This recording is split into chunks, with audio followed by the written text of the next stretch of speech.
2019 UIM F1H2O World Championship marks the 36th year of the world's premier powerboat racing series, and the season kicks off in a brand new venue on the tour, Dammam, Saudi Arabia, marking the first Grand Prix to be raced in the kingdom in 15 years. Bordered by the Red Sea in the west and the Gulf waters in the east, Saudi Arabia has by nature an intimate connection with the sea, and Dammam is the perfect setting for the Grand Prix of Saudi Arabia. One of the largest cities in the Kingdom of Saudi Arabia, Dammam is the capital of the kingdom's eastern province, and it is a major administrative center for the Saudi oil industry.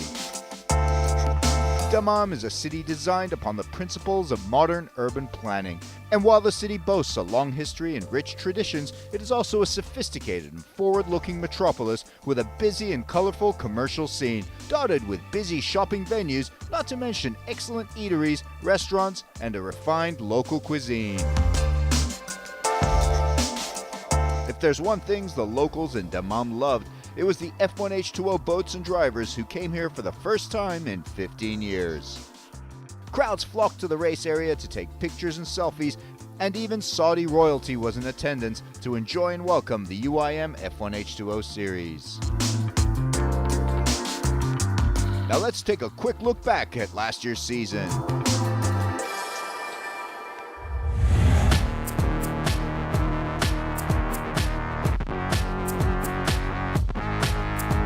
The 2018 season was Victory Team's Alex Carella's to defend, having won his fourth world title the year before. But in the first race of 2018 in Portimao, Portugal, it was Sean Torrente who started the season off with an emphatic win in his quest to claim a first ever UIM F1H2O world title.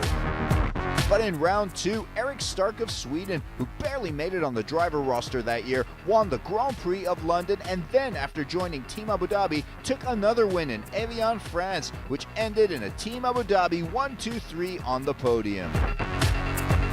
Eric Stark shot to the top of the world standings ahead of round 4 in Jiangyan, China, but he was unable to make it 3 in a row as Torrente struck back to win the Grand Prix of Jiangyan in yet another Team Abu Dhabi podium shutdown. Alex Carella was experiencing a dismal defense of his title, unable to finish 3 out of 4 races. In the first ever Grand Prix in Ahmedabad, India, Torrente made it 2 in a row, taking the world standings lead. The big surprise in Ahmedabad was Marit Stromoy, who maintained her second place qualifying finish to come in runner-up on the podium, breaking the Team Abu Dhabi and CTIC F1 Shenzhen, China podium dominance. It was a disastrous race for Philippe Chiappe, however, a collision with Duarte Benavente ending both drivers' races and effectively extinguishing Chiappe's hopes for a fourth world title ahead of round 5 in the UAE. Torrente's luck ran short at the season's penultimate Grand Prix in Abu Dhabi, the American only managing to salvage 5 points, as Thani Al-Khamzi took the historic victory, becoming the first local to win in Abu Dhabi. The title race for the World Championship came down to the wire in a heart-stopping showdown between the 3 Team Abu Dhabi teammates. Eric Stark took the Grand Prix win, but it was not enough for the Swede. With Al-Khamzi failing to finish the race, a third place was all Sean Torrente needed to seal his first ever World Championship title, capping an unprecedented year of dominance by Team Abu Dhabi, shutting down the year-end podium and winning the World Team Championship. A painful year for Alex Carella, who failed to defend his title and ended up finishing only 1 race in the season. Torrente world number 1, Stark runner-up, and Thani Al-Khamzi ending the season 3rd, with 4th and 5th place going to CTIC F1 Shenzhen China drivers Peter Marin and Philippe Chiappe.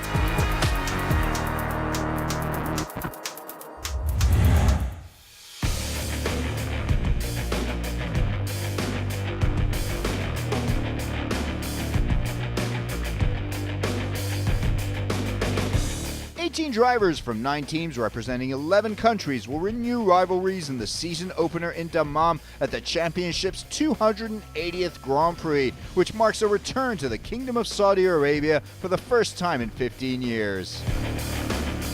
Of the 18 drivers, 3 are multiple champions and boast 9 titles between them. Alex Carella with 4, Philipp Schiapp with 3, and Sami Celio 2, whilst 9 of the School of 2019 are Grand Prix winners and amongst 12 who have made it onto the second and third steps of the podium. All eyes in Saudi Arabia will no doubt be on last year's team and drivers champions, Team Abu Dhabi. Team Abu Dhabi part ways with last year's world runner-up Eric Stark as they go into the Grand Prix of Saudi Arabia with a 2-driver lineup, newly crowned world champion Sean Torrente and world number 3 Thani Al-Khamzi. For Torrente, finally, after all the hard work and perseverance, he'll be driving the number 1 boat in 2019. I think it was an awesome year, and so excited to do it again, hopefully. And it's so awesome to see my boat with the number 1 on it. I've been working real hard for that for a long time, and my motivation is the same, to win the championship. The only difference now, I know I can do it because I've actually done it. So hopefully we can do it again and go back to back and be the first American in history to do it. And I believe the first team from Abu Dhabi to do it for sure. Emirati Thani Al-Khamzi came frustratingly close to the world title last year, so close he could taste it, and he's more determined than ever to bring one home for his country. Following a year of mixed results, CTIC F1 Shenzhen China team ended last season solid runners-up in the world team standings behind Team Abu Dhabi, and they continue with the same lineup in round 1, with 3-time world champion and 9-time Grand Prix winner Philipp Schiapp leading the charge, hoping to make up for a lackluster 2018 season by his standards, in which he finished world number 5. But Schiapp's teammate Peter Marin had an outstanding year and outshone his 3-time world champion teammate, picking up 2 podiums and 3 top 5 finishes to indicate a possible changing of the guard inside the team. For Team Amravati, who finished on the year-end team standings podium with some great results by Jonas Andersson and Eric Eden, it's business as usual with no change in lineups as a Swedish-based team seeks to build on its strengths in the new season and get 2019 off on the right foot with a good result in Saudi. Emirates Racing finished the 2018 season in 4th in the team standings as the only female Grand Prix winner in the history of the sport, Marit Stromoy, ended the year ranked 6th, and she goes to Dammam aiming for a second career Grand Prix win in her 13th season on the tour.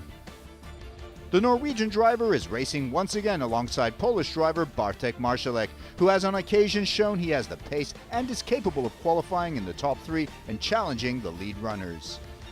2-time world champion Sami Celio sets out on his bid for a 3rd title with backing from the Emirate of Sharjah after signing a multi-year cooperation agreement with Sharjah International Marine Sports Club, and for the 8th year will be partnered by fellow Finnish countryman Philip Roms in the rebranded Sharjah team.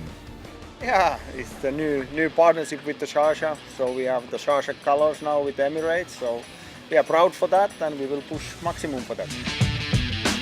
Maverick F1 Racing's Cedric Deguine starts his 3rd consecutive full term in the championship following his debut in 2004 and 2 cameo appearances at the Grand Prix of France in 2015. He's joined by fellow Frenchman Béranger Robert, who makes just his 2nd start following a solitary debut outing in France in 2017. Looking to put a tough season behind them and start afresh is no doubt Victory Team. The legendary Dubai-based team struggled in 2018 as defending 2017 world champion Alex Carella only managed to complete 1 race, while Ahmed Al-Hamali failed to get a podium all year.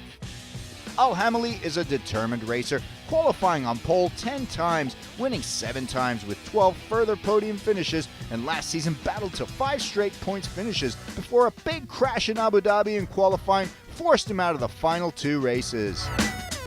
4-time world champion Alex Carella has one of the most impressive records in the championship. From 58 starts, he has finished on the podium 30 times, winning 15. Victory Team is led by 4-time world champion Scott Gilman, who 15 years ago fought off 22 drivers to capture victory in the last Grand Prix of Saudi Arabia. It wasn't an easy day for him, as current Blaze Performance driver and team principal Italian Francesco Cantando came within 1.25 seconds of Gilman. Francesco Cantando is the most experienced driver on the tour and kicks off his 24th season in Dammam. 15 years ago, I got here and I raced and I was just 2nd. This year I must be 1st. Cantando is joined at Blaze Performance by American Greg Foster, who is highly regarded and one of the most experienced racers on the North American Tour. I've been racing for 30 years in Formula One boats. I started when I was 14 years old, racing a hydro. Loving it here. It's always been on my bucket list to come to Saudi Arabia and race this European Formula One circuit. Portuguese outfit F1 Atlantic are again led by team principal and experienced driver Duarte Benavente, and they have a new team member, Italian Alberto Comparato. I just want to make the much more experience I can get because it's my first race. I didn't test a lot at home, but I will try to do my best. The Grand Prix of Abu Dhabi Circuit in Dammam is a long and technically challenging course, 2,230 meters total length, offering many passing opportunities, although it could be the roughest circuit all season long, demanding experience, technical ability, and a good dose of courage.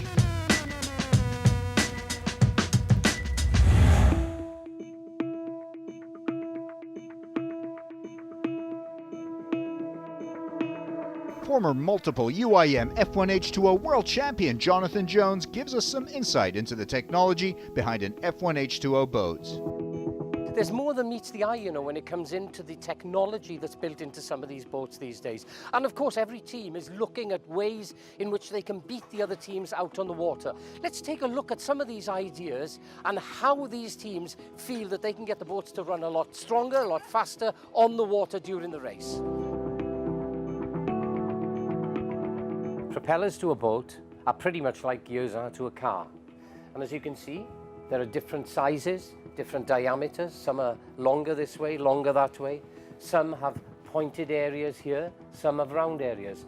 So basically on a car, as you're going along, the gears, as you change them, the faster you go. It's quite different on a boat because on a boat, propellers, you only have one gear.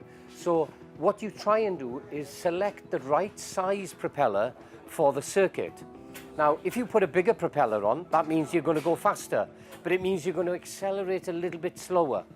And you've got to really find that fine line in getting the right size propeller, pretty much like the right gear on a car, the right size propeller to put onto the boat. And it is quite a fine art, and if you get the right propeller and the right balance on the boat, there's a good chance you're going to win the race. So testing on the circuit prior to the race is very important because that is how you determine the right size propeller that you're going to use for the race itself. And sometimes, it's happened to me, you get halfway through the race and you realize you've picked the wrong propeller, but unfortunately you're stuck with it and there's nothing you can do.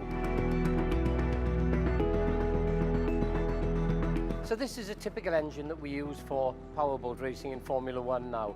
It's a two-stroke engine, 2.5 litres, and it's a V6 configuration.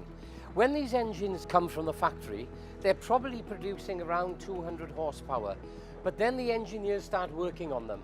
And as you can see from this powerhead, they completely redesign the intake system. This is where the air goes into the engine.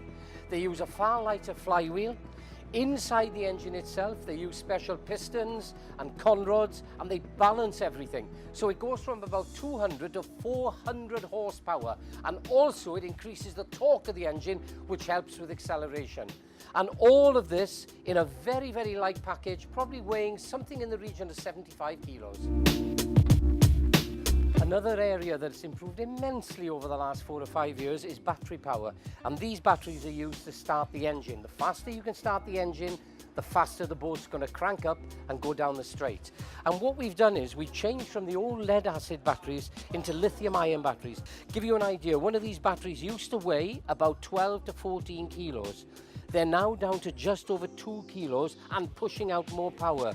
These are now called lithium-ion batteries, and they're the latest technology, which of course saves a lot of weight in the boat, and the more weight you can save in the boat, the faster it's going to go. And of course, I love the ideas that Emirates Racing incorporate into the boat to help the improvement of the boat when it's on the water. Just one small little thing that does make a big difference. As you can see, there's a hole here, and the actual air is pressurized off the deck into this hole. It then works its way into a large box, and from that box, the air then actually is pressurized out underneath the boat on the running pad. And what it does, it creates a fine layer of air just between the bottom of the boat and the water, which cuts down the friction. And the less friction you've got, the faster the boat's going to go. Another cool area that are on some of these boats, but not on all, is around the crash box area. As you can see, you've got a very, very flat area here, and it does create an element of downforce. But what the DSC, the works team, have done, they've actually got a fin which comes up the side here and runs right the way through. What happens then is that as the air actually runs across here, instead of escaping down, that fin actually holds the air in there, which creates an element of downward pressure. This creates stability, so the boat doesn't rock from side to side, and also it puts an element of pressure on the front, which saves them putting ballast to try and hold the boat down. And of course, the lighter the boat, the faster it's going to go.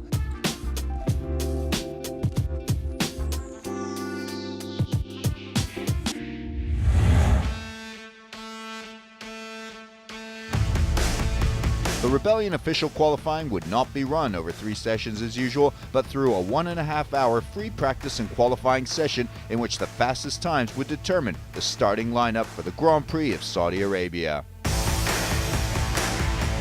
For the weather condition has been bad, so we couldn't run the time trials yesterday. So today we have time trials and free practice together. This is first time we are able to go in the water for all the teams and all the boats, so let's see how it goes. Teams tried to make the most of the conditions, trying to keep their boats and their drivers safe while pushing as fast as they could for their fastest lap times, but it was a fine balance and a struggle.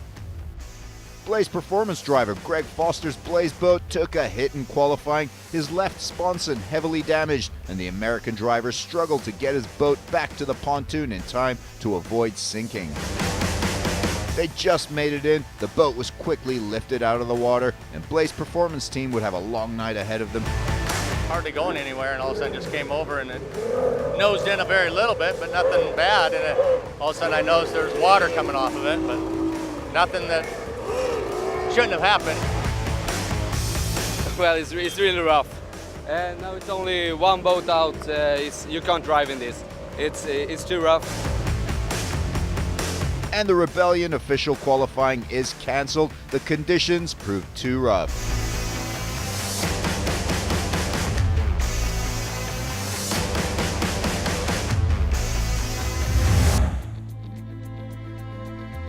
Race day, the Grand Prix of Saudi Arabia. Teams and drivers completed final preparations, hoping for a respite to the rough and windy conditions. We've been in the water with the driver's rep, officer of the day, and OIM commissioner. Conditions are not feasible for racer. We're going to put the boats on the water just to try again if the situation is going to change and we are able to do the race or not.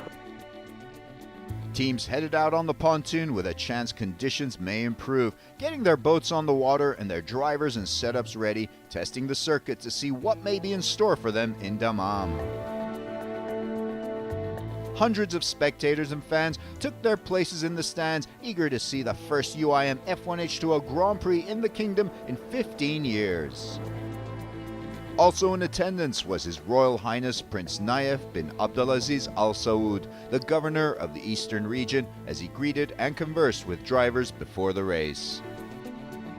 With official Rebellion qualifying unable to be completed due to poor weather and water conditions, the starting lineup for the Grand Prix of Saudi Arabia would be according to last season's World Championship standings, with newly crowned World Champion Jean Torrente in pole position, then beside him Thani Al-Kamzi in P2, Peter Marin starting in P3. It's going to be difficult for me to maintain a pace in the water. It's very rough, so it's actually very difficult to be at the front because you don't know how fast you need to go.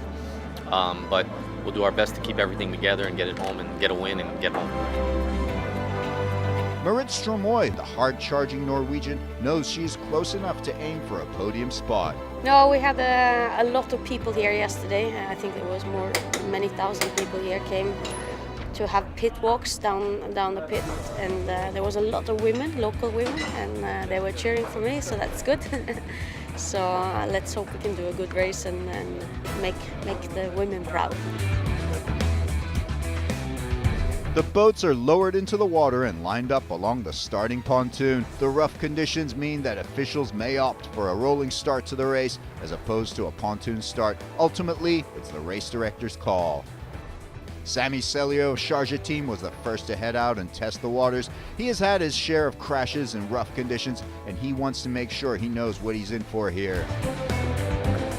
The boats finally take to the water as the thousands who have gathered enjoy the spectacle, seeing these machines out on the sea for the first time, hoping they will have a race on their hands. The onboard of Sean Torrente there as the drivers head out for the customary parade lap, his head knocking around the cockpit, with the Osprey paced boat leading the way.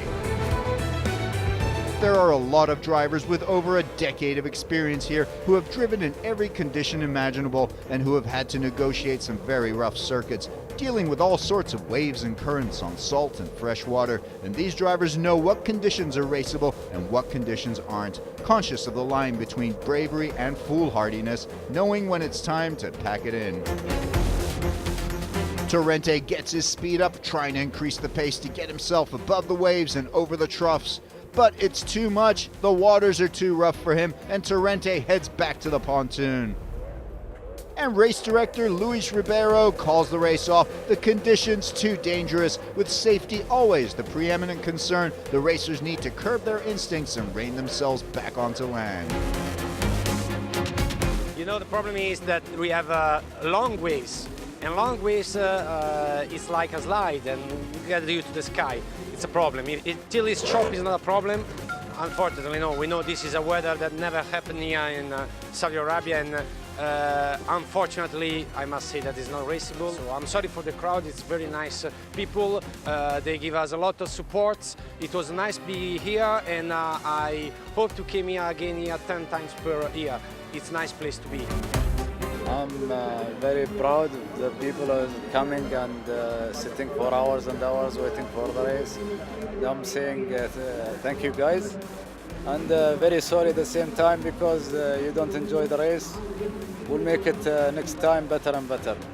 It was great to come for the first time. It's a shame we can't give the crowd a good show because there's been so many people here. I'm so excited about the race. The crowds yesterday were amazing. The enthusiasm for the sport, to learn, to understand what we do. All the kids that are being exposed to it at such a young age is great because those are powerboat racing fans in the future, which will grow the sport how we need it to be grown. So, like I said, it's been an amazing experience as far as all the people go. I just wish we could give them more. The whole atmosphere is great, the place is great. Only shame is the water conditions, but the crowds, the people, visitors, everything has been top class here. It has been. Yeah, I would like to say big thanks to all the people from Arabia Saudi for coming, for interesting about powerboat racing, and was really nice to meet everybody yesterday and to share our passion. Everything here is number one. The tent, the media, the local Saudi Arabian. Is very beautiful, like my second home, Saudi Arabia.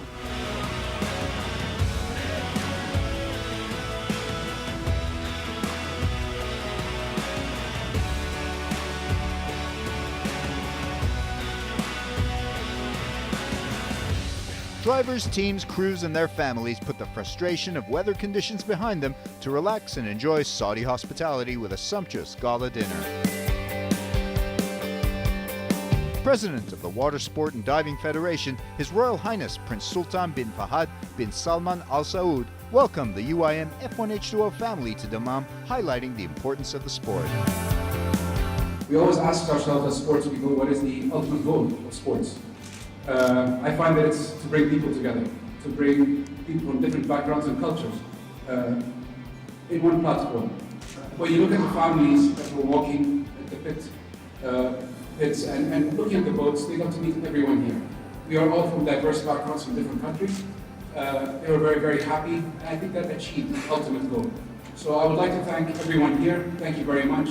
Thank you for being fantastic. Thank you for being so supportive of us, although we didn't race, but I think we did achieve our goal and our ultimate goal, so thank you very much. Shukran lakum wa bitawfiq inshallah.